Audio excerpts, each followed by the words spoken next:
Hoje nós vamos falar do nosso terceiro grupo de simbiose. O primeiro grupo foi sobre os líquens, né?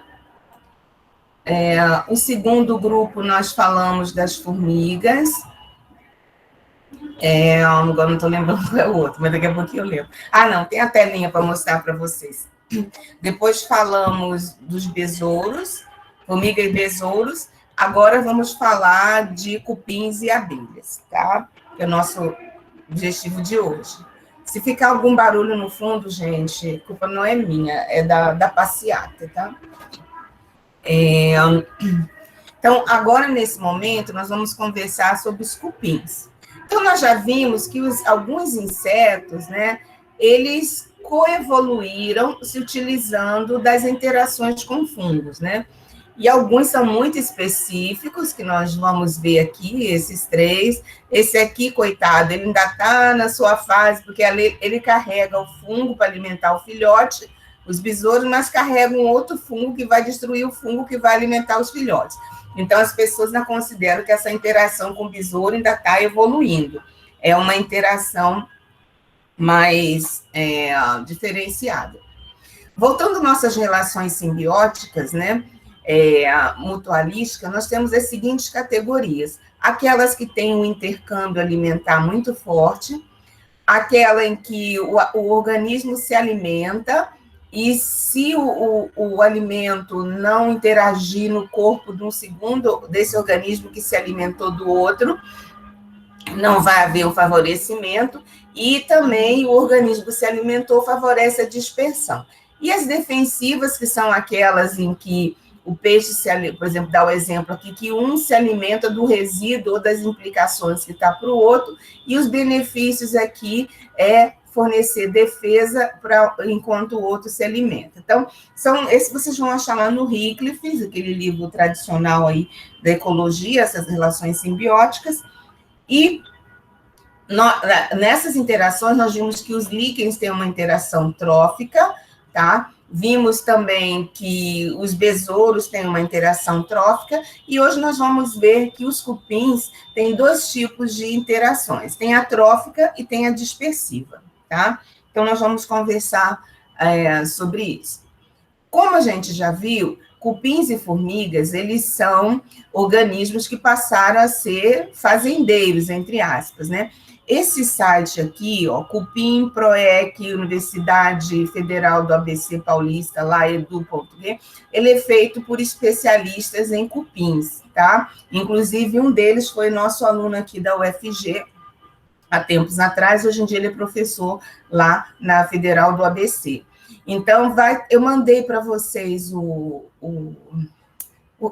PDF dessa aula, essas duas aulas de hoje, vocês podem entrar lá nesse site, inclusive eles têm uma página no Instagram, muito interessantezinha também. Acho que Facebook também, mas eu sigo mais no Instagram, tá?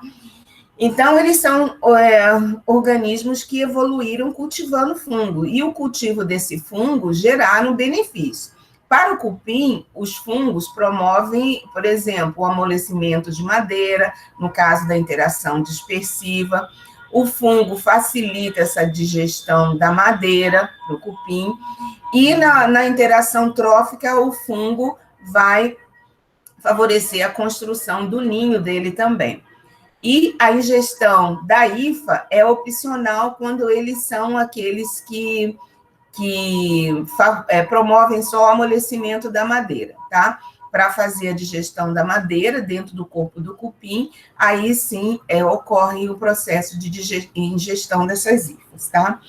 Se a gente for pensar, existe uma distribuição que separa os cupins que têm uma interação trófica, que está aqui, ó, em laranja, das formigas, né? Mas não importa se eles estão na parte de novo continente ou de antigo continente, eles estão na região tropical. E por que na região tropical? Por causa das florestas. Se você observar aqui, ó, onde está o deserto do Saara, né? É claro que não vai ter cupim, porque quase não tem vegetação. Então, as nossas florestas tropicais interagem com esses dois grupos de forma benéfica.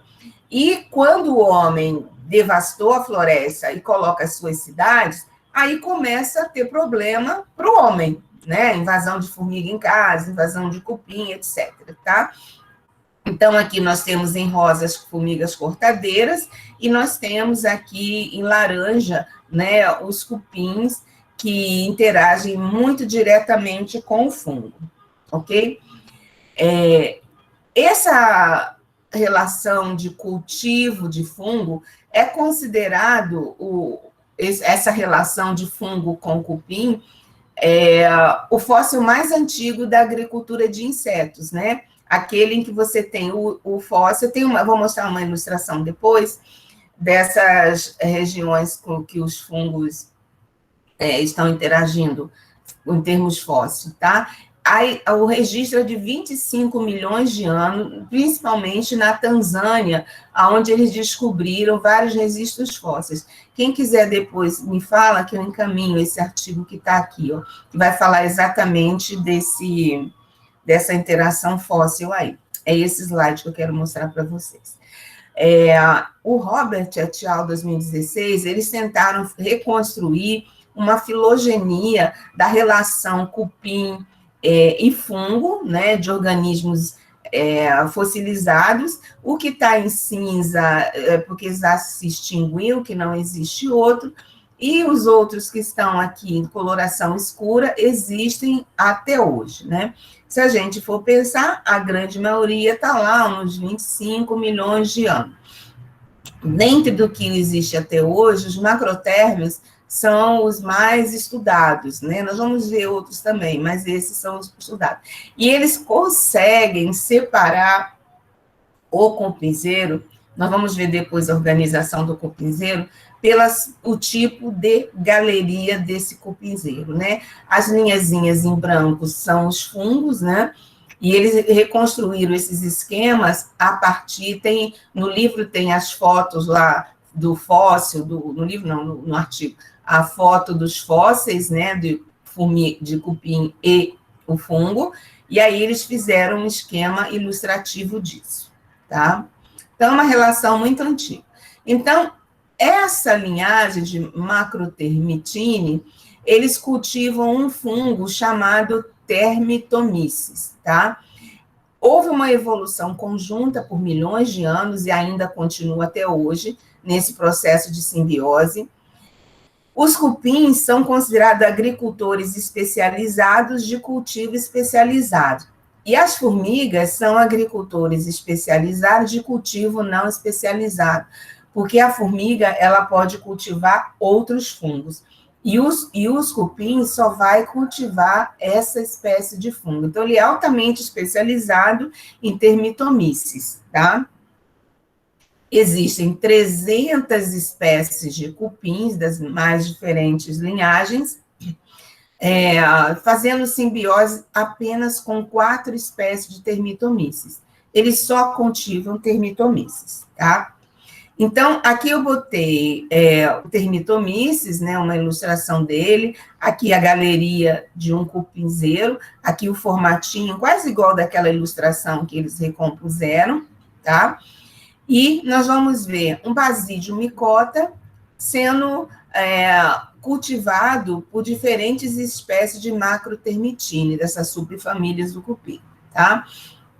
Existem 8 gêneros de macrotermitine, nossa, o nome de animais é engraçado, né? E esses gêneros, eles vão cultivar todos os gêneros Termitomyces, né? Então, aqui estão os 8 gêneros, né? Nós vamos focar em alguns, né, durante a nossa apresentação, e aí vocês vão observar que esses tipos de organismos, eles são organismos que não vivem mais sem o seu fungo, tá?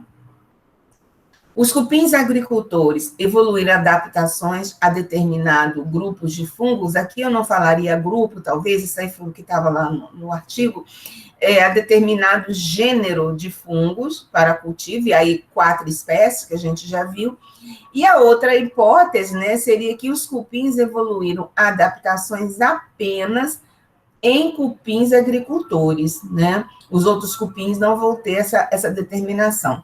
Essas duas afirmativas, elas são verdadeiras, né? E aí, esses cupins agricultores estão buscando nutrientes específicos, tá? E essa busca de nutriente específico alimenta apenas determinada espécie de cupim. Lembra sempre da erosão genética, tá? Nós já vimos que é o fóssil mais antigo da agricultura, lá na Tanzânia, né, 25 milhões de anos. A precisão de data ocorreu, a relação simbiótica entre cupins foi por datação, e o efeito da concentração de nutriente influencia a paisagem, porque esses nutrientes que são gerados pelo cupinzeiro, eles não ficam apenas para o próprio cupim.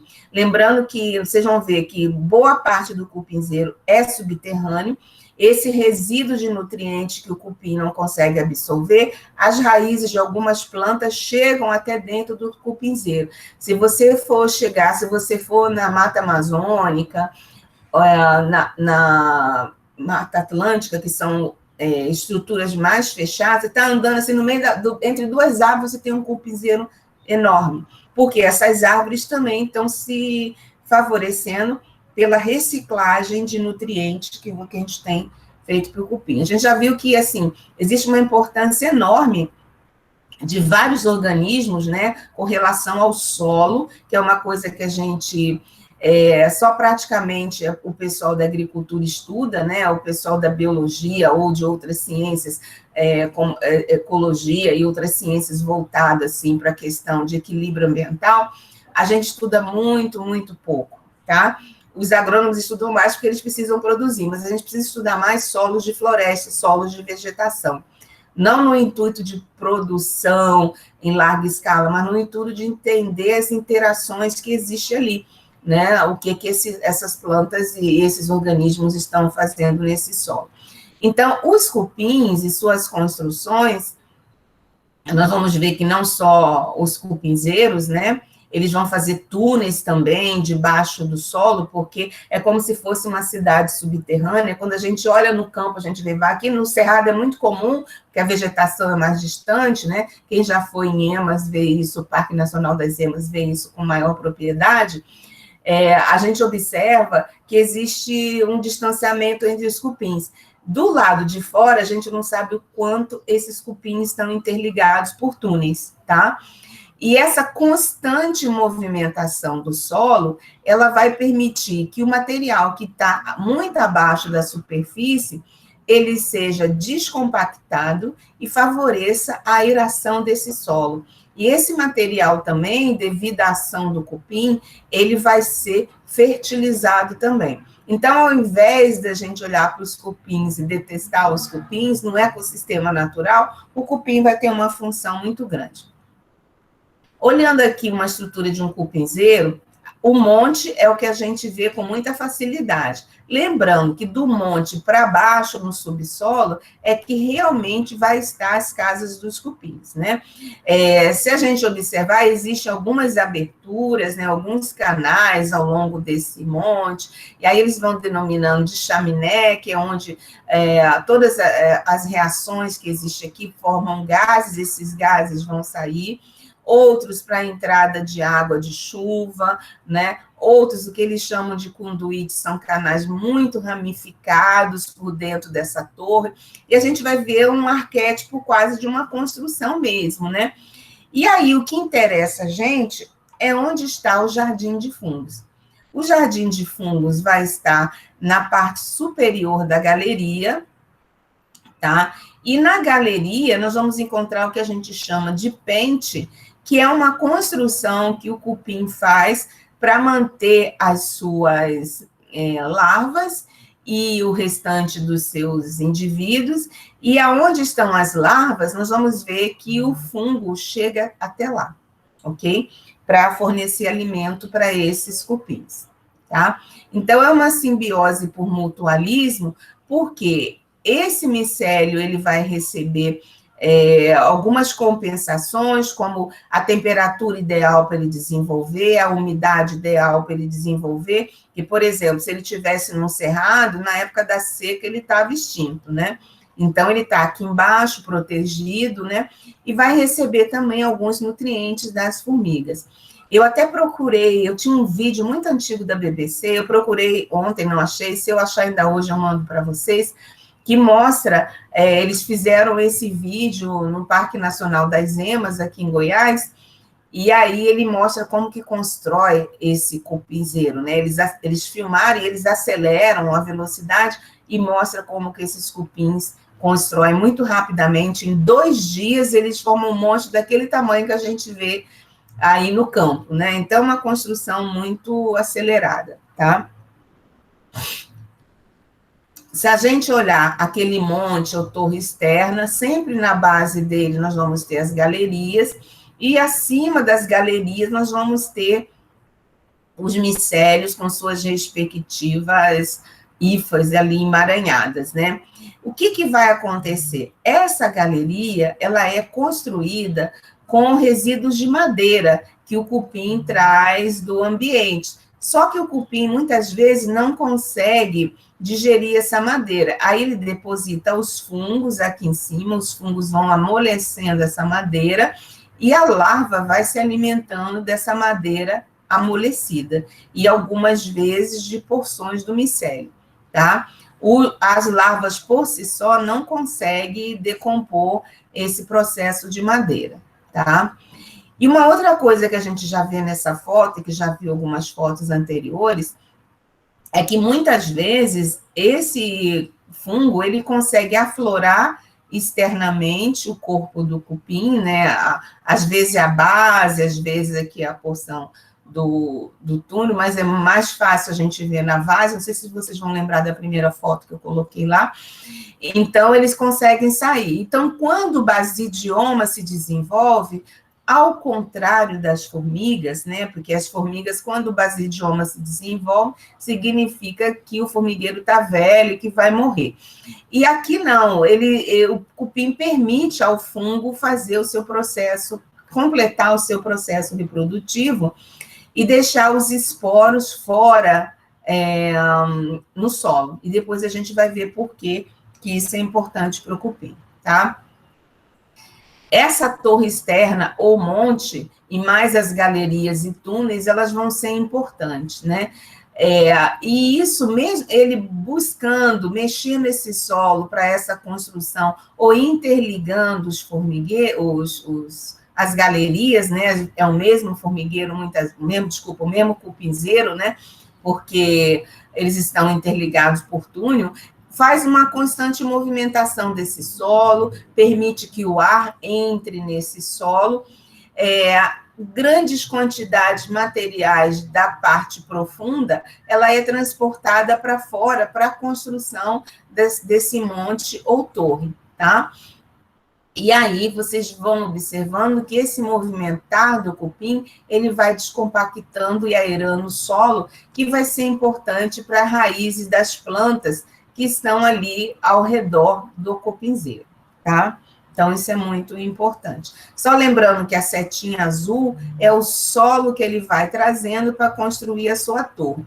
E a setinha vermelha, as aberturas do cupim permitem a entrada de ar, né, nas setinhas mais pontilhadas, e também permite a entrada de alimentos de elementos para construir a galeria, principalmente madeira, ok?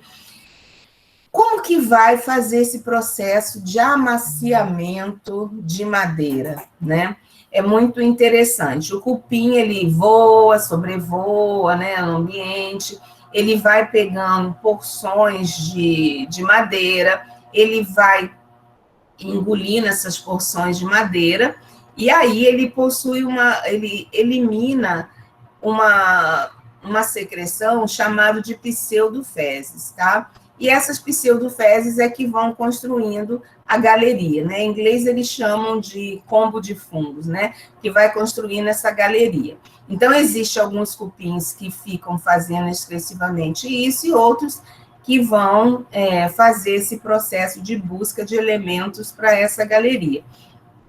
Esse amaciamento da madeira, ele constrói, depois a madeira vai ser amaciada, vai converter aquela madeira em oligosacarídeos, que vai ser importante para as larvas, açúcares, tá? E também as substâncias que facilitam a digestão do cupim.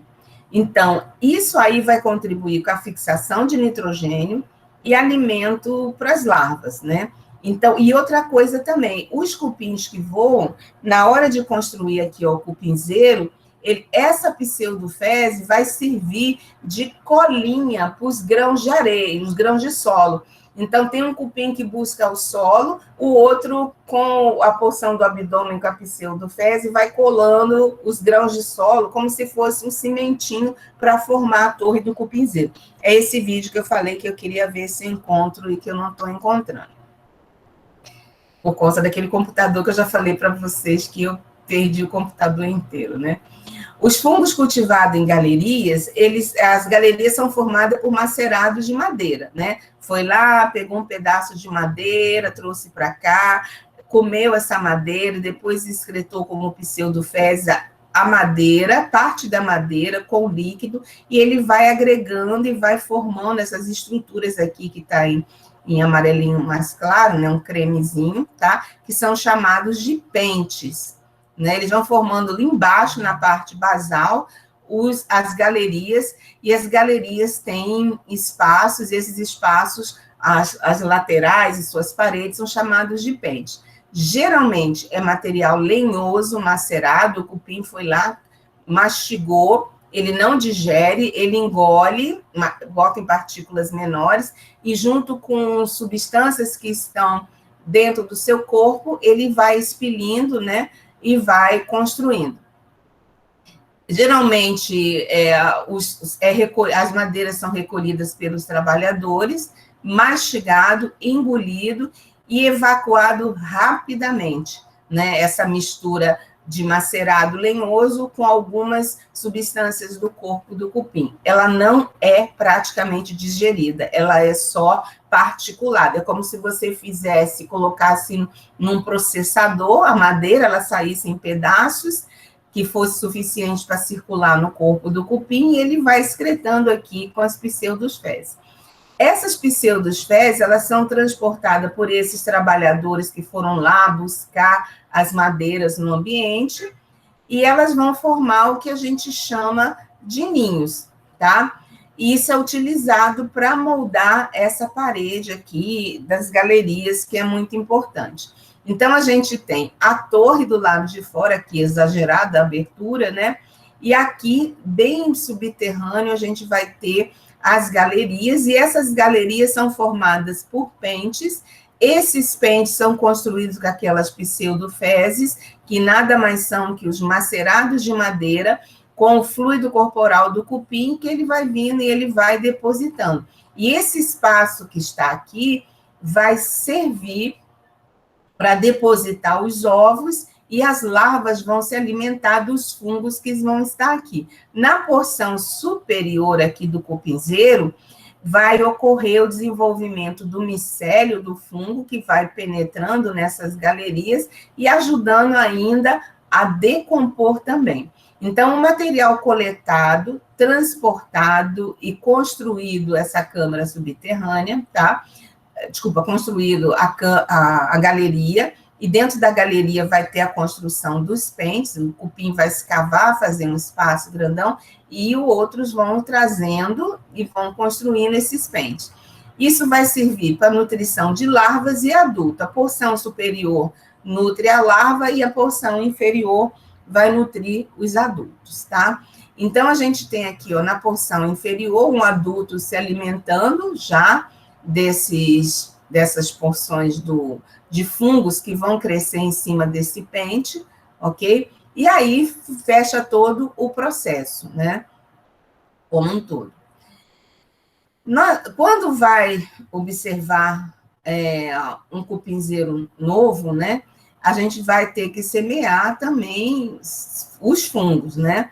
Os ninhos possuem túneis, nos quais os pentes vão ser construídos, essas galerias.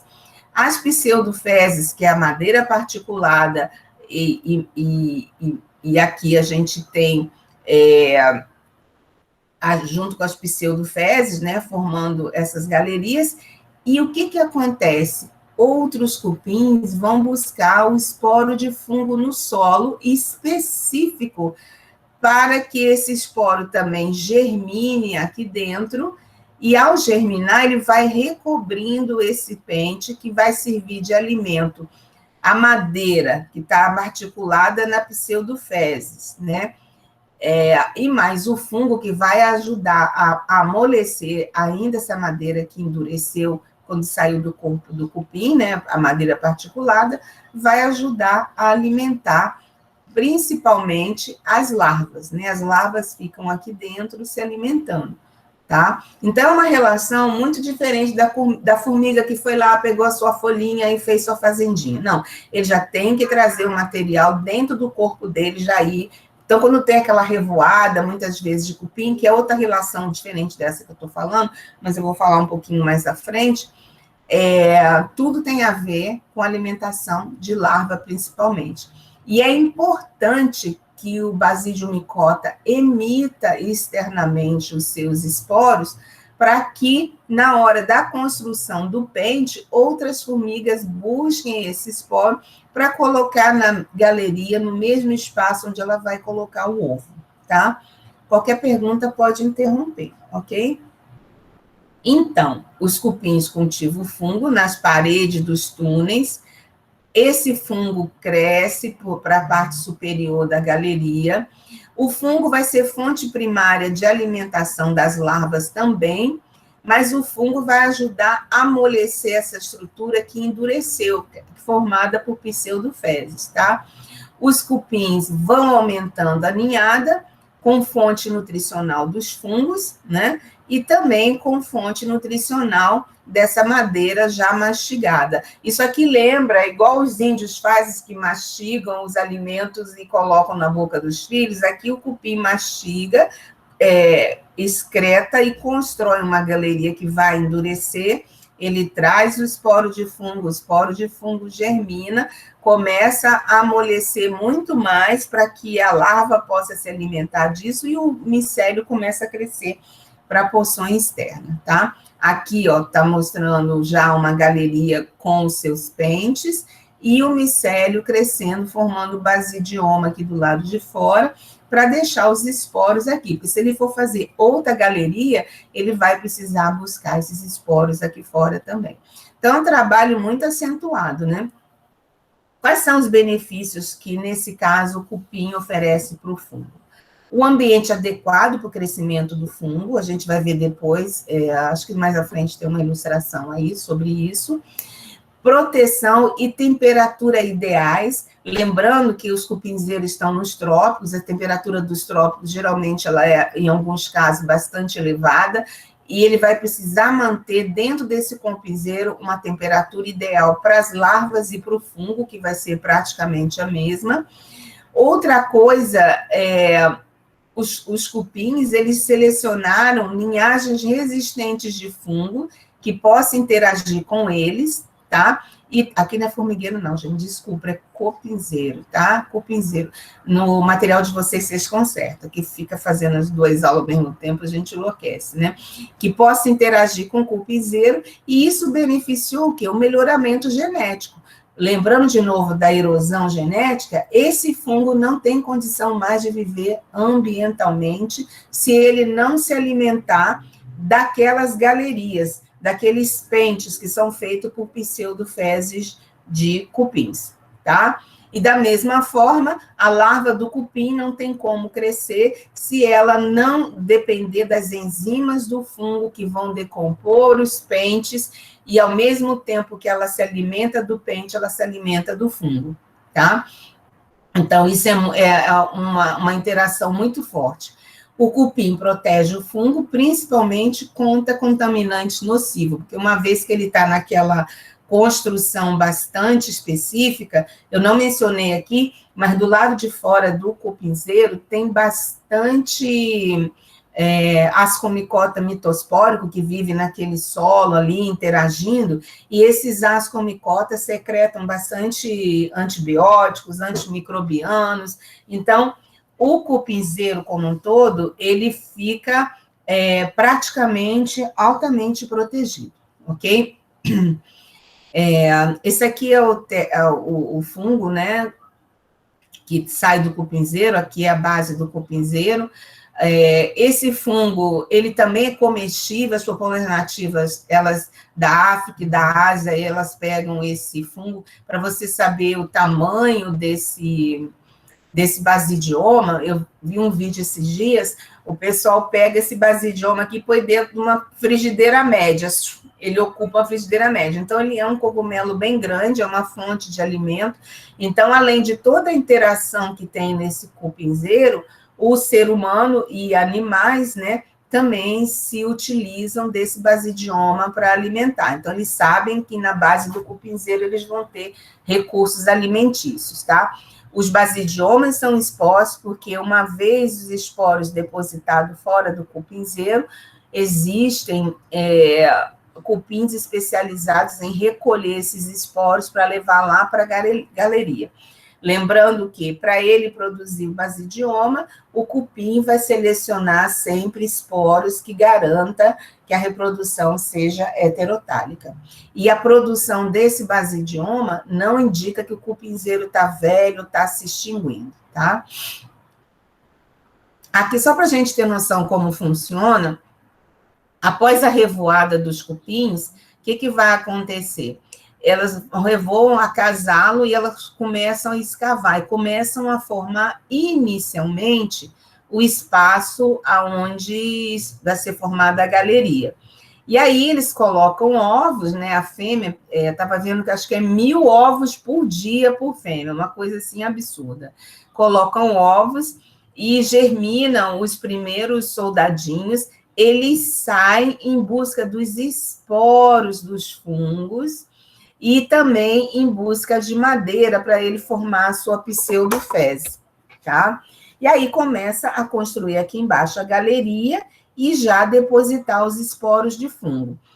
E fazendo essa construção, quando se estabelece a construção dessa galeria, a parte inicial, outros grupos de cupim vão começar a dar um conforto para esse fungo e para essas larvas. Vão começar a construir a torre, que a torre tem aquelas aberturas, né, canais retos, canais ramificados para favorecer a entrada de água, principalmente orvalho noturno, né, favorecer a entrada do ar, para que possa, aqui dentro, ter uma temperatura e umidade confortável para esse fungo crescer, e também, nas suas galerias, esse fungo alimentar as larvas que vão estar sendo depositadas ali, e aí sim, em grande quantidade, uma coisa assustadora, tá? Então, a construção, ela tem toda uma importância, né? Então, quando o basidioma sai por alguns canais, ou na parte superior ou na parte basal, geralmente a gente vê mais na parte basal, é para lançar os esporos para fora, para que, quando eles forem construir as galerias, alguns cupins irem lá e buscar esses esporos para germinar junto com as suas larvas naquelas galerias, naqueles pentes feitos por pseudofezes, tá? Então, o casal real produz os primeiros forrageiros, que buscam os esporos de fungo, e mais o substrato, ou seja, a madeira para formar as galerias, né? Uma vez formadas as galerias, aí sim, os ovos que vão germinar aqui vão precisar dessas galerias para sobreviver, fazer o ciclo de larva ao adulto, tá? E isso precisa do fungo, ok? E essa é uma relação de intercâmbio de alimento, né? Intercâmbio alimentício. Aí nós vamos para algumas relações mutualísticas que são dispersivas. E aí entra aquele cupim que perturba, que vai para a casa da gente também, né? Que é muito comum na estação seca. Nós vamos ter 2 gêneros, principalmente, que são cupins de madeira úmida. úmidas, né? São madeiras, principalmente, que tem muito, como é que eu vou dizer? Tem muito parênquima, né? Principalmente, tem pouco xilema, tem muito parênquima, né? Porque no parênquima a gente tem o amido, e isso se torna o amido sempre com água associado, os grãos de amido, então isso se torna importante. Nós vamos ter 2, esse aqui é muito comum por aqui, no início das chuvas, tem aquelas revoadas que o pessoal chama de aleluia, né? Então, são 2 gêneros que vão fazer isso. O que eles vão fazer? Eles vão atacar as madeiras, eles não vão ter aquele ninho tão estruturado como a gente viu até agora, eles vão atacar as madeiras, tá? Essas madeiras, muitas vezes, para eles atacarem as madeiras, eles precisam que os fungos afrouxem essas madeiras com as suas enzimas, para facilitar a ingestão pelo cupim. Então, ele vai precisar que na madeira, que essa madeira seja contaminada. Às vezes a gente abre a madeira já apodrecida, é comum a gente ver muito cupim ali dentro, junto com micélio de fungo. Então, é uma associação dispersiva, porque quando ele fizer a nova revoada para mudar de ninho ou buscar alguma coisa, ele vai levar esse fungo para depositar nessa madeira úmida. Ele vai reconhecer as madeiras que têm mais amido, tá? Bioquimicamente, quando se fala em reconhecimento, nesse caso, não é o cérebro funcionando, como a gente vai lá às vezes, isso aqui é uma madeira com muito amido, uma madeira com muito cerne, muito endurecida, não, é bioquimicamente que ele faz, principalmente com a celulose, a grande concentração de celulose. Então, é uma simbiose dispersiva. Ele não vai precisar desse fungo para alimentar as suas larvas, ele vai precisar que o fungo afrouxe essa madeira, e uma vez a madeira afrouxada por enzimas fúngicas, os seus ovos começam a crescer dentro desta madeira, não vai construir um ninho, tá, assim, muito acentuado, e vai fazer com que as larvas possam se alimentar facilmente dessa madeira. Existem outros que são xilófagos. O que é xilófagos? São quem gosta de xilema, quem gosta de madeira dura também. E aí esse fungo e cupim vai estar interrelacionado, porque a madeira dura, pior que a madeira úmida, é muito difícil de digerir, e o fungo vai ser muito específico de atacar o xilema, aquelas madeiras mais endurecidas, o crescimento do fungo é muito maior, e o cupim só vai poder obter alguns recursos se esse fungo estiver agindo. Geralmente, este cupim busca uma relação muito intensiva com esse fungo, e alguns autores, né, consideram que o cupim já leva o micélio do fungo para essas madeiras, após um determinado, ele volta para onde ele está habitando, após um determinado tempo ele vai voltando e vai observando acessos a essa madeira mais endurecida, tá? Aí nós vamos ver de novo, agora não para a construção de uma galeria, mas sim eles indo buscar essa madeira, tá? Convertendo os oligosacarídeos, etc., da madeira com sua constituição, né, por digestão do cupim, vai fixar nitrogênio, tá? Para que as larvas possam se alimentar, as larvas jovens da colônia. Então, ele vai fazer todo esse ciclo aqui, ó, sem construir isto aqui, ok? São os que é chamados de cupins forrageiros, né? Aqueles que detonam a madeira, né? Revoam, detonam, e eles vão, às vezes, usam ou não pseudofezes, ou às vezes simplesmente regurgitam, eles vomitam essa madeira digerida junto com o fungo, para que o fungo possa acabar de atacar as árvores vivas ou mortas, né? Só lembrando uma coisa, cupim é cego, ele não enxerga, ele vai por quimiotactismo, tá? Ele vai, sempre ele faz um caminho, igual as formigas fazem, né? E eles vão até detectar bioquimicamente qual é a madeira que é importante para ele, tá? Ainda dentro de simbiose dispersivas, a gente vai ter aqui, ó, 2 outros cupins, ok? Que eles vão fazer intercâmbio alimentício também, Eles vão fazer atividade de forrejamento, né, aquela revoada para pegar produtores. Esses cupins vão ter enzima lignoceluleicas, ou seja, dentro deles existem enzimas para afrouxar a lignina e a celulose, ok? E aí, o que acontece? Uma vez ele é afrouxado, esse material foi estudado lá aqui na Caatinga, no Brasil. Eles vão encontrar alguns outros ascomicotas mitospóricos que se desenvolvem externamente nesse cupinzeiro. Aí, o que eles vão fazer? Eles vão se alimentar desses ascomicota mitospóricos, exemplos mais comuns, aspergilo, penicílio, tricoderma, que estão no solo, que estão em volta do seu ninho.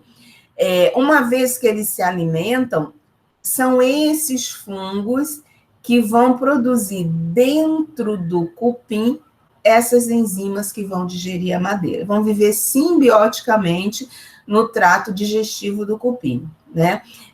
Não tô lembrando, acho que foram 11 espécies 11 espécies, não vou lembrar agora o número de cupinzeiros, né? Aqui são 2 gêneros, eu não me lembro quantas espécies agora. Isso aqui é uma dissertação de mestrado que a menina fez na Caatinga. Os gêneros são esses 2. Então, ele come o ascomicota mitospórico, dentro do corpo do cupim, o ascomicota mitospórico vai produzir bastante enzima. Então, à medida que o cupim for se alimentando de madeira, o fungo que ele comeu, que estava no solo, do lado de fora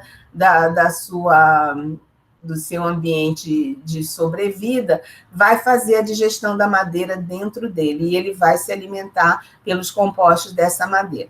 Que compostos são esses? Principalmente amido, né? Que vem, então, na hora que ele fragmenta a madeira, ele vai retirando substâncias nutritivas, né? Então, esse é um trabalho que foi feito na Caatinga. Não sei se eu já falei para vocês que a única pós-graduação específica de fungo do Brasil se encontra na Universidade Federal de Pernambuco, no Recife.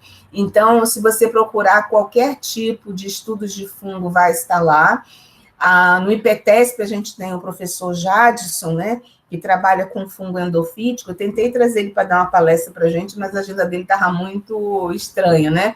Que são os fungos que vivem dentro das plantas, interagindo e fazendo simbiose com plantas, né? Ele trabalha com isso. Quem se interessar é só procurar, ele é um menino novo, bastante acessível, bastante animado, né? E ele está recém na UFG, ele trabalha com os endofíticos que a gente acaba não abordando aqui, tá? Então, essas tróficas por intercâmbio de alimentos, né? Então, o fungo, ao digerir a madeira, também tem ganhos e tem a proteção do corpo do cupim. Quando excreta o resíduo alimentar, vai excretar parte do micélio, esporos, conidiósporos, né? Desse fungo que vai para o solo e o ciclo começa de novo, começa a desenvolver no solo, o cupim vai lá, come o micélio, dentro do corpo do cupim, esses ascomicota mitospóricos vão, eu acho que são 16 gêneros, se eu não me engano, 16 espécies que ela achou, vão fazer esse processo digestivo também. Isso é bem interessante, né? Esse é um assunto mais novo que não está sendo estudado agora. E aí, com isso, a gente termina esse momento da interação com os cupins, né? Lembrando que nos trópicos, é muito comum esse tipo de interação e esse tipo de interação também, tá? Que é o de madeira úmida, né? E os xilófagos, além daqueles cupins que interagem por alimentação no trato digestivo dos cupins. Aqui no Brasil é mais comum a gente encontrar esses 2 tipos que eu falei. E aqueles tipos de formigueiros mais amplos, África e Ásia, tá? Esse material eu passei para vocês, só corrigindo aquela parte que está escrito formigueiro, tá, gente? Só corrija para mim. Alguma dúvida? Se não tiver, eu vou passar para o próximo. Então, vamos passar para o próximo. Sim? Acho que está tranquilo, tá? Tranquilo. Foi muito bem explicado. Agora vamos ao meu desafio desse semestre. Espera um pouquinho, que eu tenho que colocar aqui à frente. Espera aí, cancelar.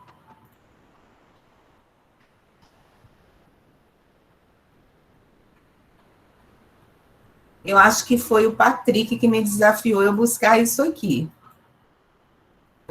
Professora, eu pedi porque eu trabalho com grupo e tem bastante coisa Eu bem achei legal assim, aí. eu achei que ficou bem simples, mas na atividade prática que eu passei para vocês, tem um vídeo de dois, acho que dois, um eu tenho certeza, né?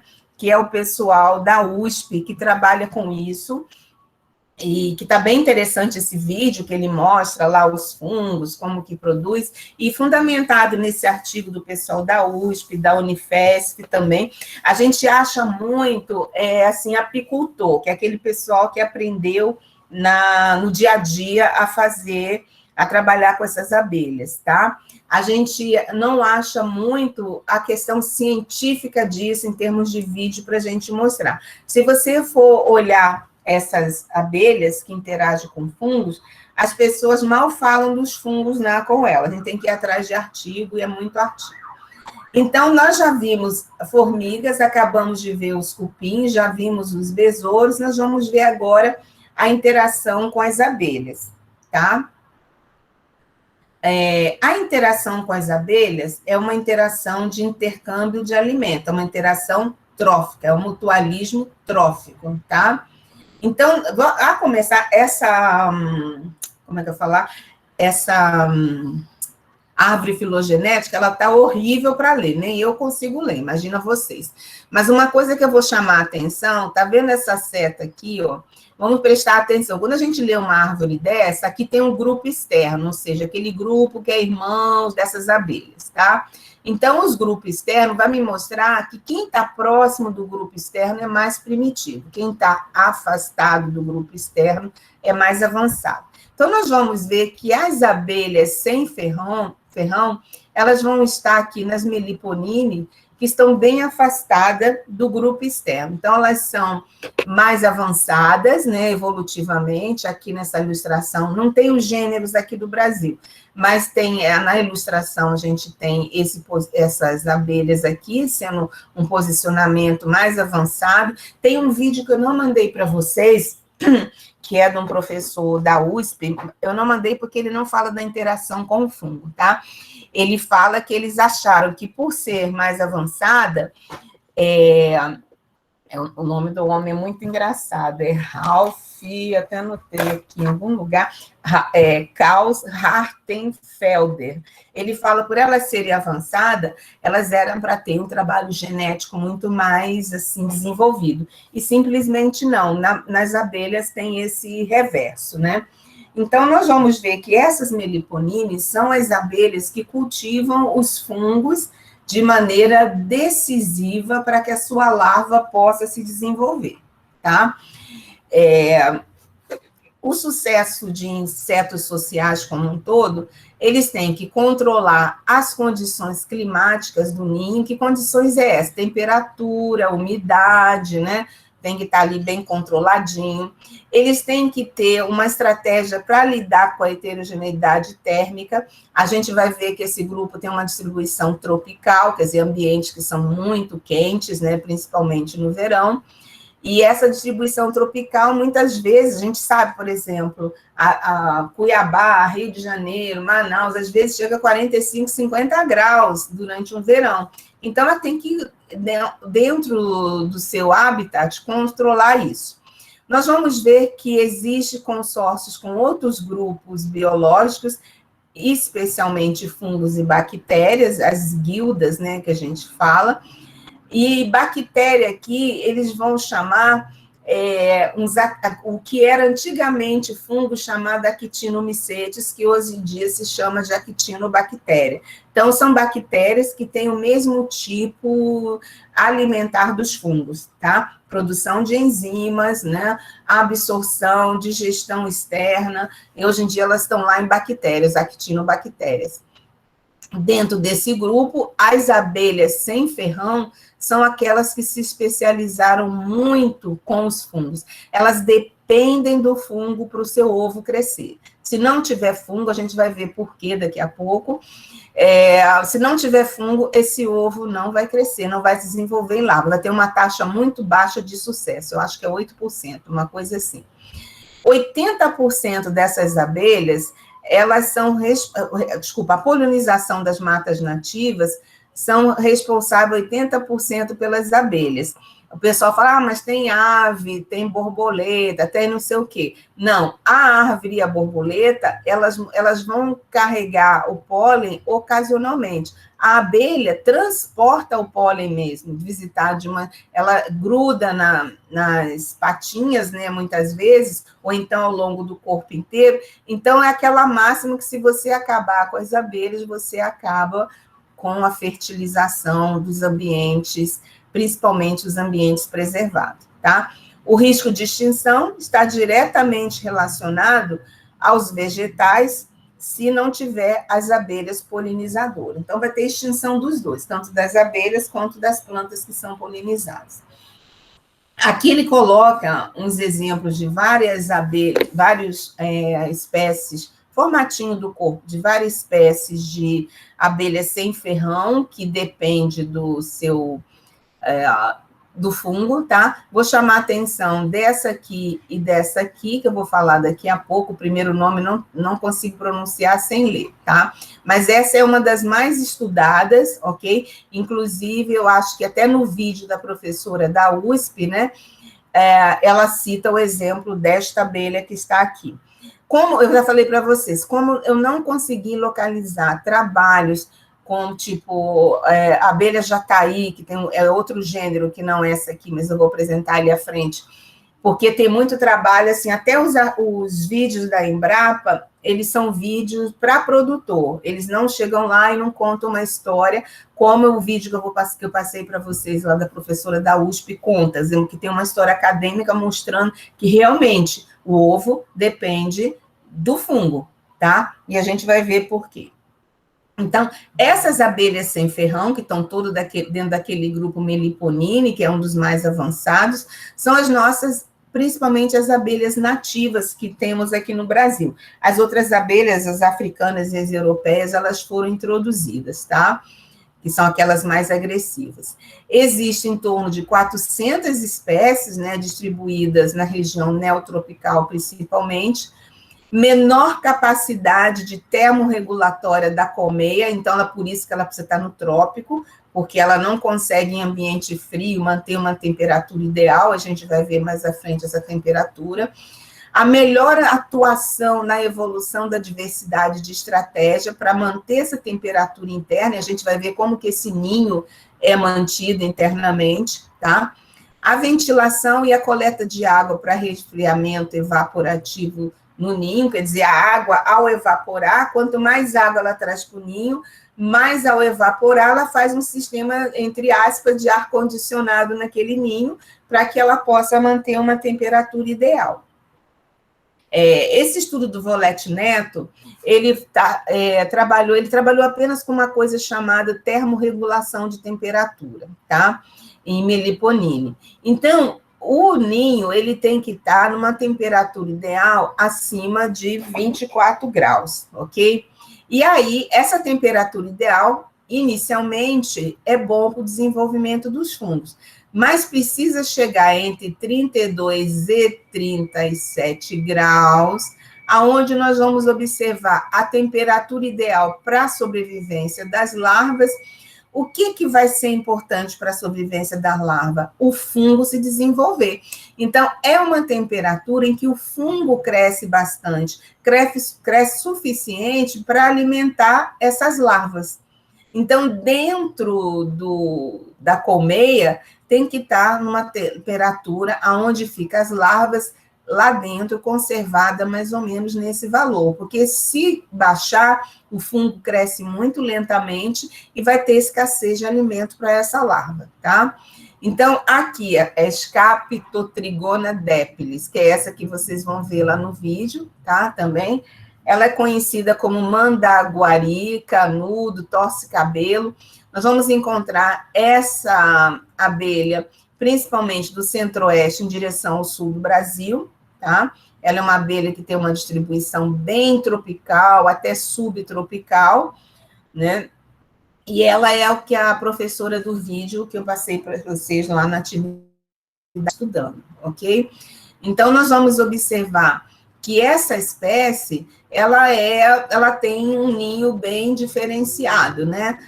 Nós vamos ver depois o que são essas películas aqui, tá? Que é muito comum. Se a gente observar a classificação dela, ela é uma meliponine, né? Ela é dentro daquele grupo de abelhas que estão voltadas para serem abelhas sem ferrão e produtora e cultivadora de fungos também, tá? E aqui a gente tem a abelha jataí, que é Tetragonisca angustula. Se você procurar esse nome, gente, eu procurei, joguei, não tem quase artigo científico nenhum sobre ela. O que a gente vai encontrar são artigos, como é que eu vou dizer? Para produtor. Como você muda o ninho, na hora de mudar o ninho, ninguém fala lá dos fungos que a larva precisa comer. Tá? Fala que tem que carregar isso, que é claro que quando ele transporta aqui, está transportando com o fungo, mas ninguém fala nos vídeos que tem. E eu acho que ela tem uma distribuição ampla, praticamente todo o Brasil, né? Além do Brasil, ela chega até o México, se eu não me engano. Elas são polinizadoras dos mais diferentes tipos de planta, elas voam em torno de 1 quilômetro ao redor do seu ninho, para voltar e trazer o pólen, etc. Então, quanto mais ninhos tem, ela tem um esforço muito maior para fazer uma polinização no ecossistema, né? As duas espécies não correm muito. Então, aqui está a classificação dela, né? Que é uma meliponine também, mas é difícil você achar cientificamente alguma coisa sobre ela, tá? Alguém queria falar alguma coisa? Não. Aí nós vamos. Primeira coisa, a abelha ela precisa produzir o cerume. O cerume é um material composto de ceras e resinas que vai ser importante na construção da colmeia, tá? Esse cerume vai ter 17% de água para ele ser mais endurecidinho, senão não funciona. Vai ser usado na construção do favo. E o cerume a gente vai ter alguns elementos que são antimicrobianos, que são ésteres e ácido, tá? Que vão ser para que mantenha íntegro esses favos e que mantenha também protegendo tanto o alimento, que é o mel, o alimento dos adultos, quanto os alimentos das larvas, que é o fungo, tá? O fungo, ele é um ascomicota mitospórico, um Eurotomycete, do gênero Monascus, tá? E como que esse fungo vai surgir dentro desses favos? As abelhas, elas colocam alimento o que ela incorporou, mastiga, regurgita dentro de um favo, dentro desses espaços, tá? Onde as larvas vão crescer. E aqui ela vai deixando o que ela regurgitou aqui, e no primeiro momento, que já tem muitas vezes o fungo na parede desse cerume aqui, esse fungo toma isso como alimento para ele e começa a crescer. Ela coloca essa parte regurgitada e espera aqui ser depositado os ovos. Então, essa larva vai crescer inicialmente e vai começar a se alimentar desse fungo que está aqui. Tá? Hoje em dia já sabe que tem não só o monasco, tem mais uma espécie de fungo, uma levedura, que vai estar aqui também, que vai ser alimento duplo para essa larvinha que está aqui. Agora, por que essa larva precisa se alimentar deste fungo? Tá? O fungo ele é cultivado pela abelha, lá no cerume. Ele envolve o disco de cria, a gente vai ver à frente o que é um disco de cria, e o fungo é transmitido de geração para geração. Ele é sempre levado pela rainha para a nova colmeia que ela for desenvolver, tá? Aqui a gente tem as estruturas onde estão as larvas comendo seu fungo aqui fechadinho. Aqui eu tenho uma abelha que já está regurgitando aqui o que ela comeu, e o fungo que estava em volta na parede desse cerume, que é o monascus, vai começar a crescer, depois o ovo vem aqui para dentro, ela veda e fica assim, até sair. Para que saia o adulto de dentro de cada casulozinho, casulo não, porções desse, vai precisar do fungo. Aqui o que chama disco de cria, tá? Ela vai formando várias estruturas dessa, fusiona. Ele devia chamar de outra coisa, né? Disco que a gente olha de cima para baixo, ele está redondo, mas ele tem uma espessura, tá? E aqui, ó, de novo, a abelha regurgitando, ela vai construindo, regurgita, fecha, e depois ela vai construindo outro. Ela vai ter esses eixos que estão aqui, tá? Que é chamado cabos de cera. Por que isso? Porque se ventar, isso mantém a estabilidade. Não vai permitir que esse disco se desfaça. Então, ele é todo fixo internamente e depois ele é recoberto por essas lamelas de cerume. Essas lamelas de cerume, elas ficam assim, a gente não vê que por baixo dela tem o disco, né? A gente tirou as lamelas, a gente consegue ver o disco. E para que serve essas lamelas de cerume? Manter umidade e temperatura suficiente para o fungo crescer aqui dentro, para a larva crescer aqui dentro, tá? E ela poder chegar na fase adulta. Então, uma estrutura é uma engenharia, assim, biológica muito bem feita. Mantém a estabilidade com os cabos de cera, vai construindo cada unidadezinha para cada indivíduo, tá? Com o alimento ali para a larva se desenvolver, e aí, quando chegar na fase adulta, vai sair. Os dois fungos, o monástico e esse aqui que tem um nome horroroso, Zygossaccharomyces, tá? Isso aqui é um ascomicota mitospórico, né? Que são conhecidos como morfos, né? Não tem vida sexual, só assexuada. E isso aqui é uma levedura. Aqui, se eu pegar aquela porção lá, onde vai estar recobrindo o casulozinho, né? Essa coisa branquinha, ela é um pseudomicélio, então ela forma quase como se fosse hifas, né? Mas são hifas bem curtas. O que é importante, né? O que se sabe é que esse ascomicota, ele vai ser produtor de ergosterol, né? Lá no vídeo vocês vão ver a professora falando. O ergosterol, ele vai ser muito importante, a gente volta daqui a pouco. E esse aqui ainda é uma novidade, né? E eles só sabem que ela se alimenta dos dois, tá? A larva se alimenta dos dois, mas já sabe a importância do monárquicos, né?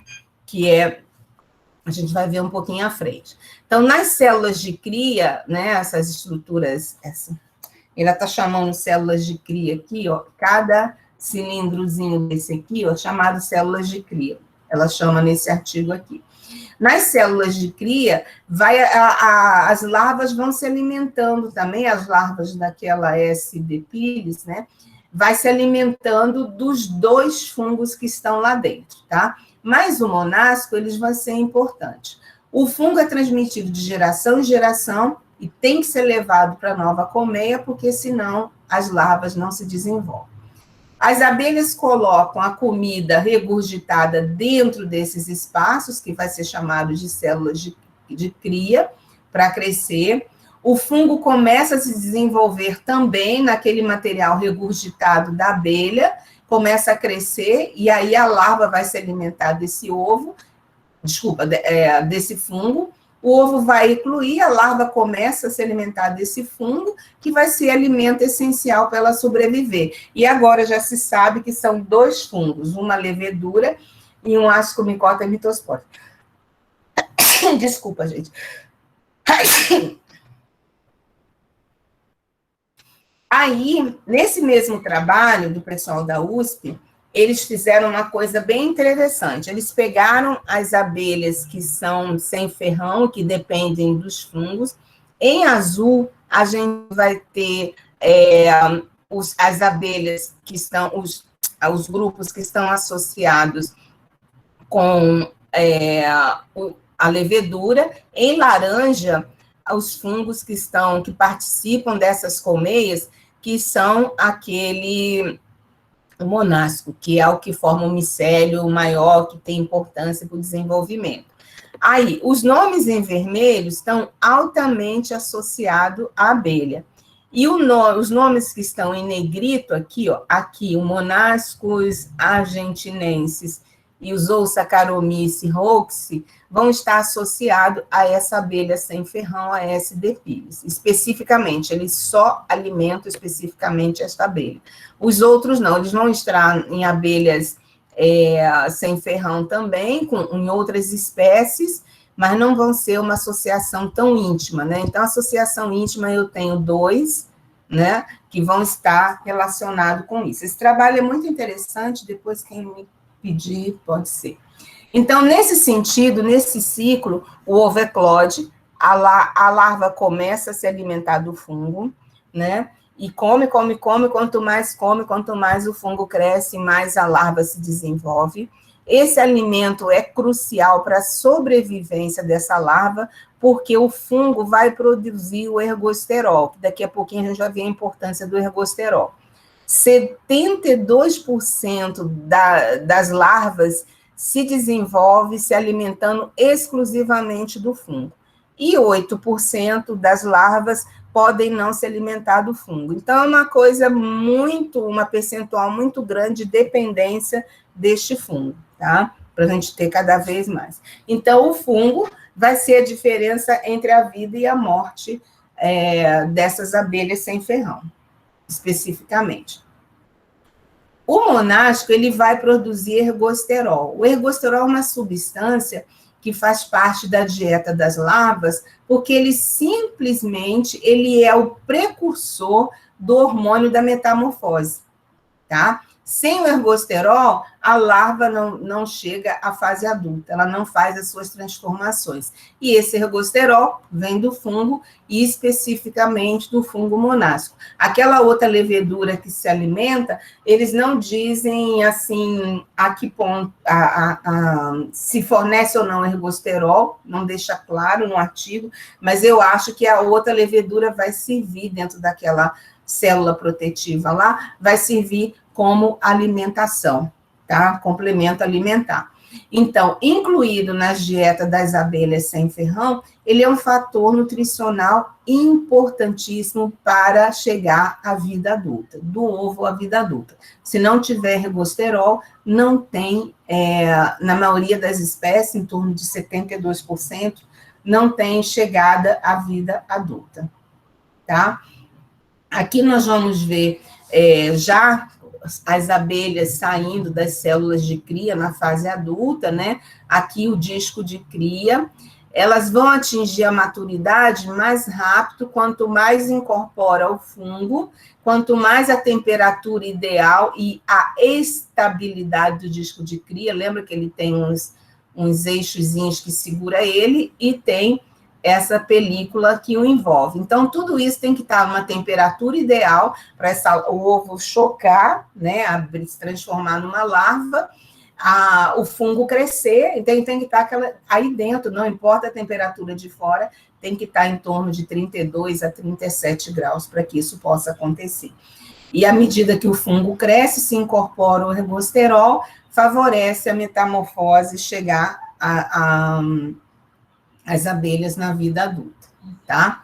Então, para encerrar essa apresentação, a vida da colmeia, ela vai ter a durabilidade reduzida, porque quando se aplica agrotóxicos e fungicidas, né, que aplica na vegetação e que pode chegar às matas fechadas, né, ou então chegar até alguns locais próximos, isso vai fazer com que o monasco, aquele fungo que está lá, que forma o ergosterol, também morra pelos fungicidas, né? Não tendo o monasco, essas substâncias vai afetar a vida das abelhas sem ferrão, porque as larvas não vão ter o que comer, porque o fungicida matou, né?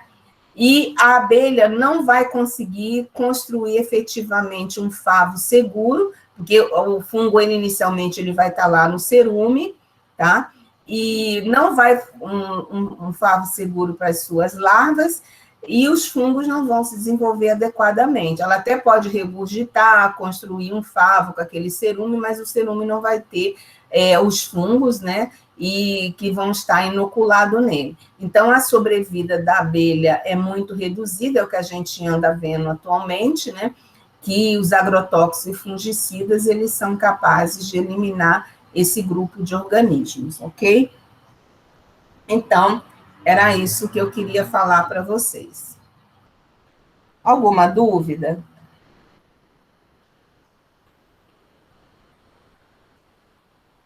Não, professora, ficou bem legal. Obrigado pela apresentação. Mas assim, eu tentei procurar alguns vídeos, mas o pessoal quase não tem nada. Tem esse vídeo da USP que ele é ótimo, ótimo, ótimo, ótimo. Inclusive, ela faz no laboratório os bioensaios, né, cultivando fungo, mostra lá. Então, e aí ela fala desse artigo Paludo, acho que é um grupo de pessoas lá da USP, mas, infelizmente, a gente está precisando fazer mais trabalhos acadêmicos, porque o produtor, ele é muito legal, ele tem aquela vida nativa, né? Mas a gente precisa ensinar para ele por que o agrotóxico vai afetar a abelha, entendeu? A gente precisa explicar isso. Eu lembro sempre do trabalho com água, né? E a gente ia para um barqueiro. Um dia ele chegou lá no meio que ele fez tipo uns criatórios de peixe natural, daí que a gente acabou de fazer coleta, ele foi lá explicar para mim, o homem chegou, me explicou a rede trófica todinha. Eu fiquei impressionada com aquilo. Nas palavras dele, eu olhei para minha estagiária, ela olhou para mim, eu falei, ele explicou a rede trófica todinha, porque ele conhece aquilo. E aí, a gente, em cima do conhecimento, a gente precisa dar um embasamento científico, porque é através do embasamento científico que vai se manter, vai melhorar a qualidade disso, entendeu? Vai melhorar até mesmo a manutenção de muitas informações que são importantes, tá? Vou interromper a gravação